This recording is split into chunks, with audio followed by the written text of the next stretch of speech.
अगर आप बिजी रहते हैं या आपकी मीटिंग्स रहती हैं या आप नहीं चाहते कि लोगों को पता चले कि आपने हेयर ट्रांसप्लांट कराया है, तो आपकी नीड है लॉन्ग हेयर ट्रांसप्लांट या फिर नो शेव हेयर ट्रांसप्लांट की। मैं हूं doctor Vijay Soyal, MD dermatologist and hair transplant surgeon, और आज मैं इसी टेक्निक के बारे में बात करूंगा जिसे कहते हैं लॉन्ग हेयर ट्रांसप्लांट या फिर no shave transplant. Long hair FUE transplant में क्या होता है कि आपको अपने बाल शेव नहीं करने होते हैं, एग्जिस्टिंग बालों के बीच में ही ट्रांसप्लांट होता है और आप ऑलमोस्ट नेक्स्ट डे से अपने ऑफिस को ज्वाइन कर सकते हैं। आप लोग सोच रहे होंगे क्या long hair FUE hair transplant सबके लिए होता है, इसके रिजल्ट्स कैसे होते हैं और प्रोसीजर कैसे किया जाता है। तो इसके लिए आप ये वीडियो एंड तक देखिए, आपके सभी डाउट क्लियर हो जाएंगे। अभी तक जो सबसे बड़ा इशू रहता था पेशेंट्स में हेयर ट्रांसप्लांट के लिए, वो ये था कि हेयर ट्रांसप्लांट से पहले लोगों को अपना हेयर शेव कराना पड़ता था, ट्रिम कराना पड़ता था। लेकिन आजकल मॉडर्न टेक्नोलॉजीज आ गई हैं, जैसे कि long hair FUE hair transplant या फिर नो शेव हेयर ट्रांसप्लांट, जिसमें हम बिना हेड को शेव किए भी ट्रांसप्लांट कर सकते हैं। एफयूई हेयर ट्रांसप्लांट उन पेशेंट्स के लिए ठीक है जिन्हें mild to moderate hair loss हो, उन्हें अपने फ्रंट हेयर लाइन की रिफाइनमेंट करानी हो, वर्किंग प्रोफेशनल्स हो, या फिर अपना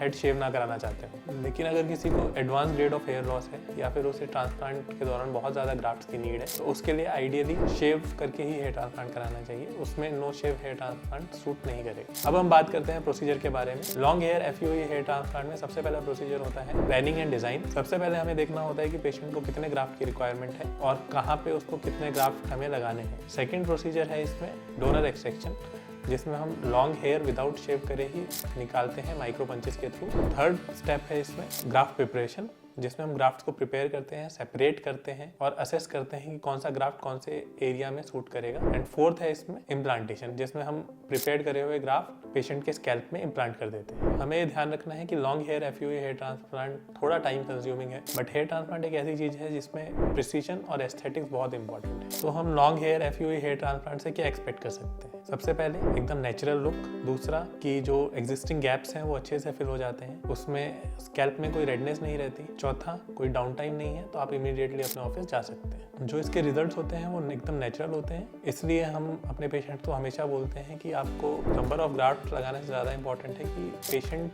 की रिक्वायरमेंट क्या है और सर्जन का एक्सपीरियंस कितना है। तो आज के टाइम में long hair FUE hair transplant काफ़ी एक अच्छा ऑप्शन है जो कि कंसिडर किया जाता है, लेकिन हमें ये ध्यान रखना है कि long hair FUE hair transplant सबके लिए सूटेबल नहीं है। तो अगर आप भी हेयर ट्रांसप्लांट चाहते हैं जिसमें कोई डाउन टाइम ना हो और आप नेचुरल लुक के साथ जल्दी से जल्दी अपनी सोशल लाइफ ज्वाइन कर सकते हैं, तो long hair FUE hair transplant एक अच्छा ऑप्शन है। कंसल्टेशन के लिए आप एक अपॉइंटमेंट बुक कीजिए और प्रॉपर कंसल्टेशन और असेसमेंट के बाद ही ट्रीटमेंट प्लान कीजिए। Thank you.